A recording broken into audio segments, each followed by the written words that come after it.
નિખરતા ગુજરાત ન્યૂઝમાં આપનું સ્વાગત છે. ગુજરાત મીડિયા ક્લબ આયોજિત ભારત ફૂલ કાર્યક્રમનો અમદાવાદમાં પ્રારંભ કરાવતા મુખ્યમંત્રી ભૂપેન્દ્ર પટેલે અમદાવાદમાં ગુજરાત યુનિવર્સિટી ખાતે આયોજિત ભાવ, રાગ અને તાલના સંગમ એવા ભારત ફૂલ મહોત્સવનો પ્રારંભ કરાવતા કહ્યું કે દેશ અને રાજ્યની કલા અને સંસ્કૃતિને ઉજાગર કરતા આવા આયોજનો દેશના યુવાનોને ગુલામીની માનસિકતામાંથી બહાર લાવવામાં મહત્વનું યોગદાન આપે છે. વડાપ્રધાન નરેન્દ્રભાઈ મોદીએ વિકસિત ભારતનો જે કોલ આપ્યો છે તેને સાકાર કરવા માટે અમૃતકાળને સાચા અર્થમાં કર્તવ્યકાળ તરીકે ચરિતાર્થ કરવા સૌને સાથે મળીને પ્રતિબદ્ધ થવા મુખ્યમંત્રીએ આહ્વાન કર્યું હતું.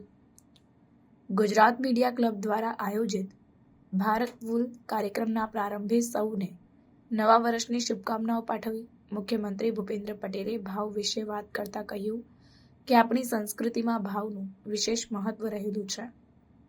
ભાવથી વ્યક્તિ અને વ્યક્તિત્વ બંને બદલાઈ જતા હોય છે, ત્યારે અહીં તો ભાવ, તાલ, રાગનો ત્રિવેણી સંગમ થશે તેમ તેમણે ઉમેર્યું હતું. આ તકે મુખ્યમંત્રી તથા ગૃહ રાજ્યમંત્રીએ કાર્યક્રમ સ્થળે આયોજિત શિવકથા તેમજ ફોટો જર્નલિસ્ટ દ્વારા આયોજિત પ્રદર્શનની મુલાકાત પણ લીધી હતી.